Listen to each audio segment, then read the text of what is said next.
সবাইকে নমস্কার। যত তাকুক তাই বুকুক রত্ন কলমখা। বন্ধুরা, ত্রিপুরার রাজ পরিবারের কোনো সদস্য কি এইবারে নির্বাচনে দাঁড়াবেন? মানে পূর্ব ত্রিপুরা লোকসভা আসনে ত্রিপুরার রাজ পরিবারের থেকে কেউ কি নির্বাচনে দাঁড়াবেন পার্লামেন্টে যাওয়ার জন্য? গতবারও যেমন দাঁড়িয়েছিলেন আপনার প্রজ্ঞা দেববর্মন, এইবারেও কি সেই রকমভাবে রাজ পরিবারের কোনো সদস্য দাঁড়াবেন? যদি দাঁড়ান এবং যদি বিরোধী দলের হয়ে দাঁড়ান তাহলে কি জিততে পারবেন? শাসক দলের হয়ে দাঁড়ালে অর্থাৎ বিজেপির হয়ে দাঁড়ালে জেতার সম্ভাবনা ম্যাক্সিমাম থাকবে। বিজেপির সমর্থনে অন্য কোনো দলের হয়ে দাঁড়ালেও জেতার সম্ভাবনা ম্যাক্সিমাম থাকবে। কিন্তু বিজেপির বিরোধিতা করে অন্য কোনো বিরোধী দলের, ধরুন তিপ্রামথার, ধরুন আইপিএফটির, ধরুন কংগ্রেসের, ধরুন সিপিএমের, যে কোনো দলের হয়ে দাঁড়িয়ে রাজ পরিবারের কোনো সদস্য কি জিতে পার্লামেন্টে যেতে পারবেন? আসুন একবার দেখি আমরা ইতিহাস কি বলে। ইতিহাস বলে ত্রিপুরাতে পূর্ব ত্রিপুরা আসন থেকে এই পর্যন্ত বেশ কয়েকবার রাজ পরিবারের সদস্যরা জিতে পার্লামেন্টে অর্থাৎ লোকসভাতে গেছেন। এদের মধ্যে দুজনই আছেন এখনো পর্যন্ত, মানে দুজনই জিতেছেন রাজ পরিবারের সদস্য। একজন হলেন মহারাজা বীর বিক্রম কিশোর মাণিক্য বাহাদুরের সুপুত্র কিরিট বিক্রম দেববর্মন। তিনি স্বর্গীয়, এখন নেই, জীবিত আমাদের মাঝে নেই। আর কিরিট বিক্রম দেববর্মনের স্ত্রী বিভু কুমারী দেবী। এরা দুজনেই এ পর্যন্ত আপনার পূর্ব ত্রিপুরা আসন থেকে বিজয়ী হয়ে তারা পার্লামেন্টে যেতে পেরেছেন। কোন কোন সালে তারা গেছেন? কিরিট বিক্রম দেববর্মন 1967 সালে গেছেন, 1977 সালে গেছেন, 1989 সালে পার্লামেন্টে গেছেন। বিভু কুমারী দেবী গেছেন 1991 সালে। অর্থাৎ এই পর্যন্ত 4 বার দুইজন রাজ পরিবারের সদস্য আপনার ত্রিপুরার পূর্ব ত্রিপুরা থেকে একেবারে লোকসভাতে গেছেন, কংগ্রেস দলের হয়ে গেছেন। দুজনেই কংগ্রেস দলের হয়ে গেছেন এবং যতবারই জিতেছেন কংগ্রেস দলের হয়ে জিতেছেন। এবার কথা হলো, এরা যখন জিতেছেন, যেমন ধরেন কিরিট বিক্রম দেববর্মন, উনি 1967 সালে যখন দাঁড়ান তখন ত্রিপুরা রাজ্যে কংগ্রেস শাসন ক্ষমতায়। 1977 সালে যখন দাঁড়ান তখনও আপনার এরা সিএফডি এরা এই সবগুলো মিলিয়ে, মানে ধরুন তখন এক ধরনের ঘুরিয়ে ফিরিয়ে বামপন্থী কংগ্রেস এরা মিলিয়েই ছিল। 1989 সালে যখন দাঁড়ান তখন কংগ্রেস এবং টিইউজেএস এর জোট সরকার ত্রিপুরা রাজ্যে। আর 1984 সালে তিনি দাঁড়ান কিন্তু হেরে যান। রাজ পরিবারের সদস্য এবং একেবারে মহারাজা বীর বিক্রম কিশোর মাণিক্য বাহাদুরের সন্তান ছেলে, তিনি 1984 সালে দাঁড়িয়ে হেরে যান। কারণ তখন শাসন ক্ষমতায় কংগ্রেস ছিল না, তখন শাসন ক্ষমতায় ছিল সিপিআইএম। তিনি দাঁড়ান কংগ্রেসের হয়ে। তো বিরোধী দলের হয়ে যখন দাঁড়ান তখন কিন্তু তিনি জিততে পারেননি।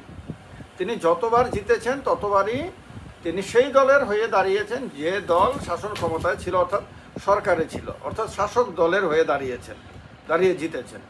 আবার বিভু কুমারী দেবী যখন দাঁড়িয়ে এমপি হন তখন 1991 সাল, তখনও কিন্তু ত্রিপুরা রাজ্যে কংগ্রেস এবং টিইউজেএস এর জোট সরকার ছিল এবং তিনি কংগ্রেসের ক্যান্ডিডেট হয়ে দাঁড়িয়ে বিজয়ী হন।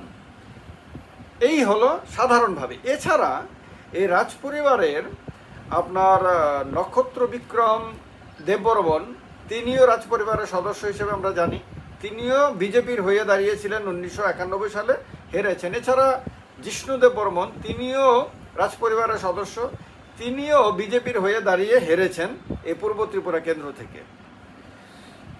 এবার কথা হলো যে 1984 সালে যখন কিরিট বিক্রম দেববর্মন পরাজিত হন বিরোধী দলের হয়ে দাঁড়িয়ে, তখন বাজুবন রিয়াং আপনার সিপিএমের হয়ে দাঁড়িয়ে বিজয়ী হয়ে পার্লামেন্টে যান। বাজুবন রিয়াং 52.40% ভোট পান।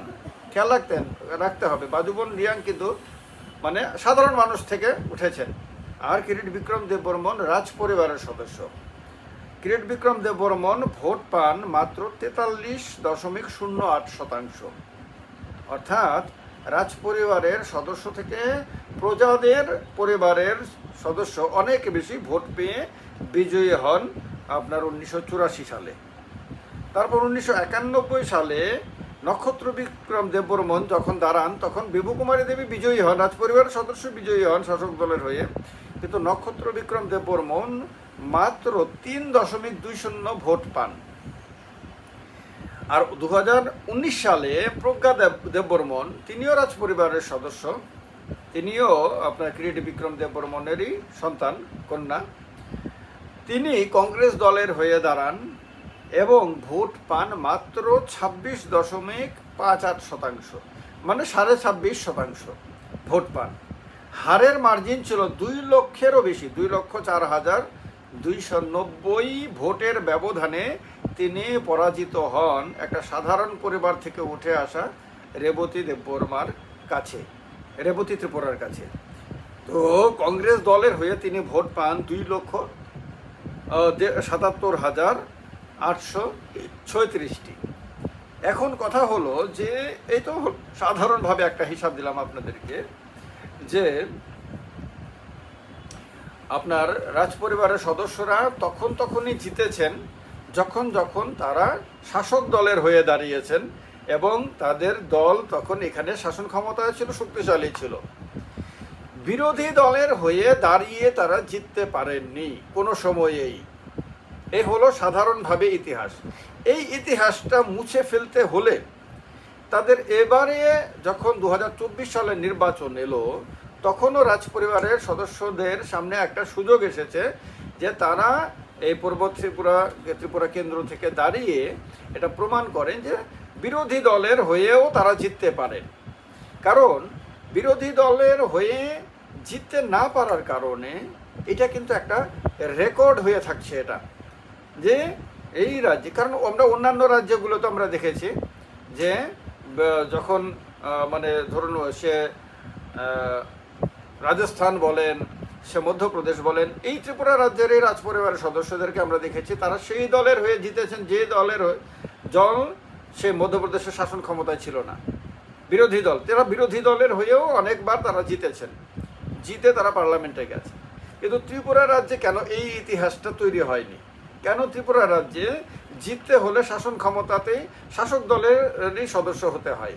এটা একটা বড় প্রশ্ন এবং এটা গভীরভাবে গবেষণার বিষয় এবং এটা ইন্ট্রোস্পেকশনেরও বিষয়। নিজেদের ভেতরে এটা নিজেদেরকে মানে ভালো করে যে কোথায় ব্যর্থতা, কোথায় ত্রুটি, কোথায় কি গন্ডগোল হচ্ছে। যে এরা যেহেতু আপনার রাজ পরিবারের প্রতি প্রত্যেকের শ্রদ্ধা রয়েছে, সাধারণ মানুষে ত্রিপ্রাসা জনতা হোক, সে বাঙালি জনতা হোক, প্রত্যেকেই রাজ পরিবারের সদস্যদেরকে ভালোবাসে। কারণ ত্রিপুরা রাজ্যের রাজ পরিবারের ইতিহাস কিন্তু অনেক, পৃথিবীর অনেক রাজ পরিবারের ইতিহাসের মতন কলঙ্কিত ইতিহাস না। এ রাজ্যের রাজ পরিবার কিন্তু অত্যাচারী রাজা হিসাবে এরা কিন্তু পরিচিত ছিলেন না। এরা অনেক বেশি সাহিত্য, সংস্কৃতি, শিক্ষা দীক্ষা ইত্যাদির প্রতি শ্রদ্ধাশীল ছিলেন এবং অনেক বেশি জনমুখী ছিলেন বলেই তাদের মানে পরিচিতি রয়েছে। ফলে তাদের প্রতি মানুষের শ্রদ্ধা আজ পর্যন্ত অটুট রয়েছে। কিন্তু ভোটের বাজারে, ভোটের ময়দানে নির্বাচন এলে তাদেরকে কেন বিরোধী দলের ক্যান্ডিডেট রূপে মানুষ পছন্দ করেন না? তাদেরকে ভোট কেন দেন না? কেন তাদেরকে জিতিয়ে পার্লামেন্টে পাঠান না? এটা একটা বড় কোশ্চেন, এটা একটা বড় গবেষণার বিষয়। এবং এমনকি আপনার ত্রিপুরা রাজ্যের এই যে ত্রিপুরা মথার যিনি চেয়ারম্যান রয়েছেন তিনি এডিসি সদস্য হয়েছেন, কিন্তু টাকার জলা অনেক সেফ সিট বিরোধীদের জন্য। অনেকবার এখান থেকে বিরোধী ক্যান্ডিডেটরা জিতে, সাধারণ পরিবারের ছেলে মেয়েরা, লোকজনরা এখান থেকে জিতে বিধানসভাতে গেছেন। তো এরকম একটা সেফ অ্যাটমসফিয়ারেই কিন্তু তিনি জিতে আপনার এডিসিতে গেছেন। বিধানসভাতেও কিন্তু তিনি দাঁড়াননি, দাঁড়ালে হয়তো জিততে পারতেন। কিন্তু পার্লামেন্টে যখন নির্বাচন চলে আসছে তখন ত্রিপুরা মথা সরকারের সঙ্গে যাবে কিনা, তখন বিজেপির নেতৃত্বাধীন ত্রিপুরা সরকারে যোগ দেবে কিনা, এটা একটা বড় প্রশ্ন।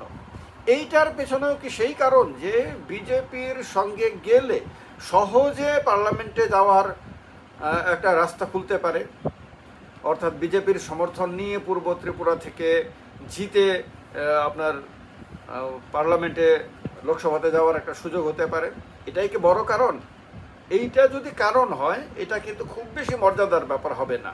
এ কারণে এই জিনিসটা আমার মনে হয় ত্রিপুরা মথার সাধারণ কর্মী থেকে শুরু করে নেতারা যারা রয়েছেন তাদের সবারই গবেষণার বিষয়। ত্রিপুরা রাজ্যে যারা রাজনীতি নিয়ে গবেষণা করেন, চর্চা করেন, তাদের জন্য এটা গবেষণার বিষয়। আর এটা অবশ্যই রাজপরিবারের জন্য যথেষ্ট ইন্ট্রোস্পেকশনের বিষয়, যে কোথায় ত্রুটিটা, যে পরিবারকে মানুষ শ্রদ্ধা দৃষ্টিতে দেখে, সম্মানের দৃষ্টিতে দেখে, ভালোবাসার দৃষ্টিতে দেখে, সেই পরিবারের কোনো সদস্য বিরোধী দলের হয়ে দাঁড়িয়ে আপনার পার্লামেন্টে যেতে পারেন না। এই ব্যাপারটা অবশ্যই গুরুত্বপূর্ণ আমার মনে হয়েছে। আপনাদের মতামত অবশ্যই কমেন্ট বক্সে জানাবেন। ভালো থাকবেন সবাই। নমস্কার। যতন খুলুক্ষা।